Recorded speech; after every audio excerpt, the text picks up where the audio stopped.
அன்பு ஆன்மீக தமிழ் அன்பர்களே நண்பர்களே, உங்கள் அனைவருக்கும் தமிழ் யூடியூப் சேனலின் இனிய தமிழ் வணக்கம்.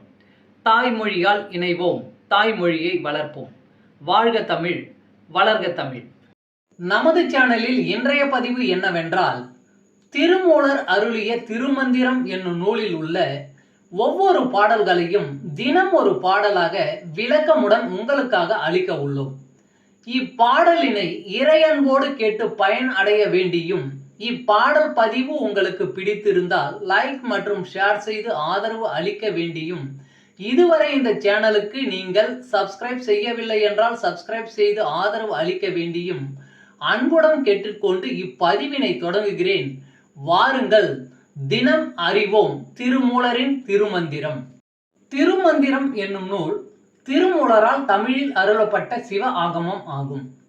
சைவ திருமுறைகளின் வரிசையில் திருமந்திரம் 10வது திருமுறையாக வருகிறது. 9 தந்திரங்களாக வகுக்கப்பட்ட இந்நூல் 3000 பாடல்களை கொண்டது. திருமந்திரம் பக்தி பிரபாவத்தில் ஆரம்பித்தாலும் அடுத்து உபதேசம், தத்துவம், யோகம், தியானம், சக்கரம், ஞானம் என்று பல விஷயங்களை பற்றி பேசுகிறது. திருமூலர் யோக பயிற்சி தரும் விதம் சுவாரஸ்யமான நடை. அவை வெறும் சூத்திரங்களாக இல்லாமல் படிப்பவர்களுக்கு உற்சாகம் தரும் விதமாக அதன் பலன்களையும் சேர்த்தே சொல்கிறார்.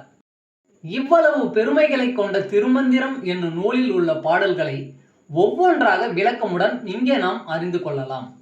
சைவ சமய திருமுறைகளில் 10ஆம் திருமுறையான திருமூலர் அருளிய திருமந்திரம். முதல் தந்திரம் கல்லாமை.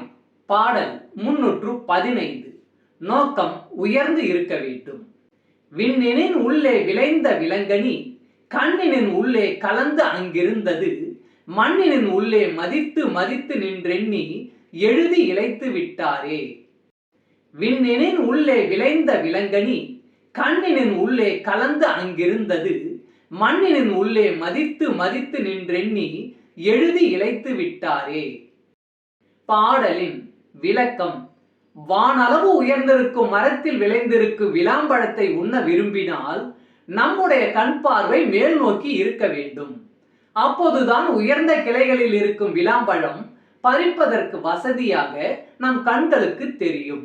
அதை விட்டுவிட்டு நம் மரத்தின் கீழே உதிர்ந்து கிடக்கின்ற பிஞ்சி காய்களை எடுத்துக்கொண்டு அதையே கிடைப்பதற்கு அரிய விஷயமாக நினைக்க கூடாது.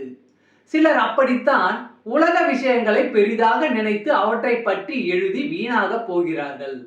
கல்வியினால் நமது நோக்கங்கள் உயர்ந்திருக்க வேண்டும். அற்ப விஷயங்களில் மனம் மயங்கக்கூடாது. ஓம் நம சிவாய். திருச்சிற்றம்பலம். அன்பு ஆன்மீக தமிழ் அன்பர்களே நண்பர்களே, இவ்வீடியோ பதிவினை கேட்டு இன்புற்று ஆதரவு அளித்த அனைத்து தமிழ் உள்ளங்களுக்கும் எங்கள் உள்ளம் கனிந்த நன்றி. மேலும் இப்பதிவு உங்களுக்கு பிடித்திருந்தால் லைக் மற்றும் ஷேர் செய்தும், இதுவரை இந்த சேனலுக்கு நீங்கள் சப்ஸ்கிரைப் செய்யவில்லை என்றால் சப்ஸ்கிரைப் செய்து பெல் பட்டனையும் அழுத்தி ஆதரவு அளிக்கவும் அன்புடன் கேட்டுக்கொள்கிறோம். மிக்க நன்றி. அடுத்த பதிவில் உங்களை விரைவில் சந்திக்கும் வரை உங்களிடமிருந்து விடை பெறுவது தமிழ் யூடியூப் சேனல்.